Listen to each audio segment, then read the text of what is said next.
Now it's time to talk about the toughest game on Syracuse football's non-conference schedule for next season, which is at UNLV.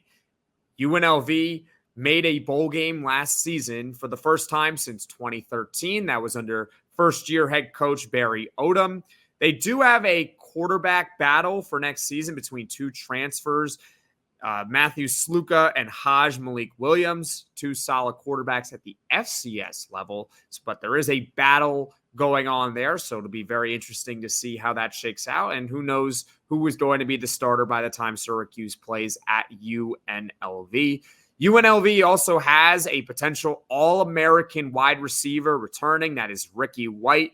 He set a school record last year with nearly 1,500 yards. The exact total, if you really want to know, was 1,483 yards last season. So one of the better receivers in the country returning for UNLV. They also got 4 offensive linemen out of the 5 returning.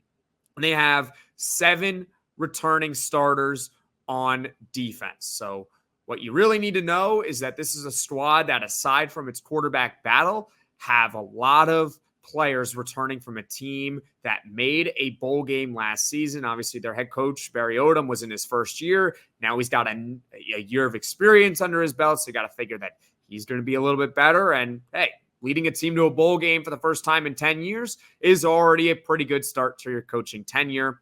They also have, I mentioned, the 7 returning starters last year on defense. That includes their tackle leader last season in linebacker Jackson Woodward. Shout out to Jackson Woodward for having an outstanding first name. He even spells Jackson the same way, Jackson. It's CK, not X. I saw something out there also that there was a Jackson. I was doing research for this podcast. There was a Jackson, and I saw the spelling of Jaxen. I saw that out there. That is really interesting. But the proper way to spell Jackson is Jackson. So shout out to him. But I hope he doesn't have a good game against Syracuse when they play. They also have interceptions leader, corner Cameron Oliver returning. He had 5 picks last year for them. It was tied for the lead on the team. He's coming back for UNLV.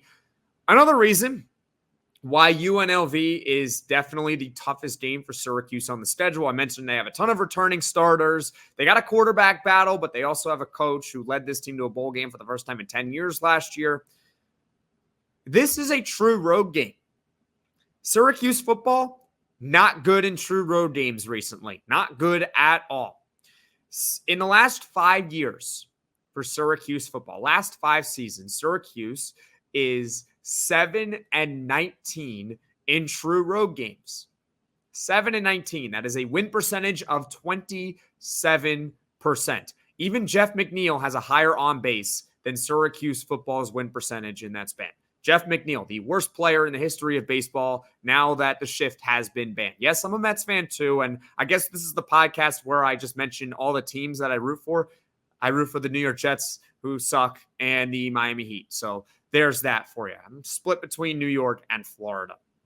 But the point being is that Syracuse football, not good in the last few years in true road games. They just aren't. They're much better in the dome. They're decent in neutral site, but 27% win percentage in the last 5 years in true road games.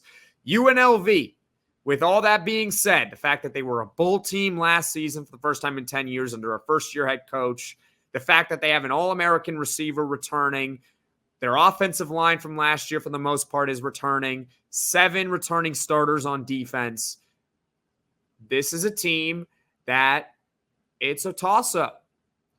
Syracuse football, I don't think this is a game where it's a circled loss. Like, Syracuse doesn't have that in its non-conference slate, to be honest with you. There's no game where I'm looking at like, yeah, that is going to be, one of those, they're not going to win that one.